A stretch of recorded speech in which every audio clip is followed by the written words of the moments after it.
Il avait dit: j'ai combattu la domination blanche et j'ai combattu la domination noire. J'ai chéri l'idéal d'une société démocratique et libre. C'est un idéal que j'espère atteindre et pour lequel j'espère vivre. Mais, si besoin est, c'est un idéal pour lequel je suis prêt à mourir. 1990, le 11 février, à 16h, un samedi, voici l'homme, à 73 ans, il est sorti. Les yeux brûlés par les carrières de chaux blanchis, il se tient grand, le regard grave devant la grille. Il a le sourire de la grâce dans son beau costume gris. Dans la cellule de son cœur, il est resté insoumis. Destiné à être le maître de son clan, il est devenu le disciple de son temps, de la tour. Il en a fait son trou durant 27 ans.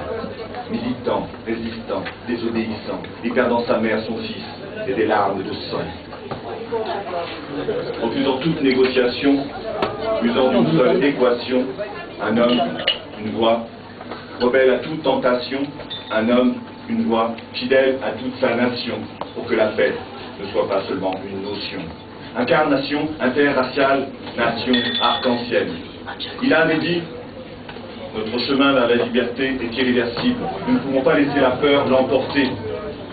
Le suffrage universel, dans une Afrique du Sud, démocratique, unie et non raciale, est notre seule voie vers la paix et l'harmonie entre les peuples.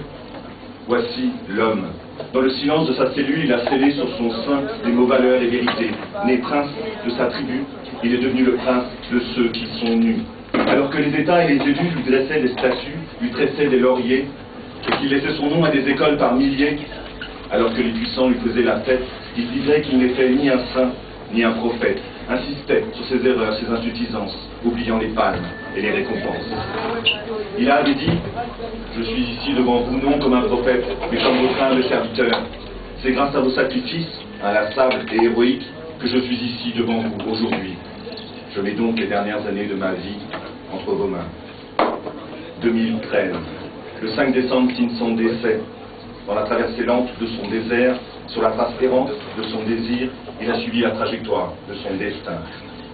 Aujourd'hui, dans les couleurs de l'arc-en-ciel après la pluie, on peut voir encore l'éclat de son sourire sans déclin.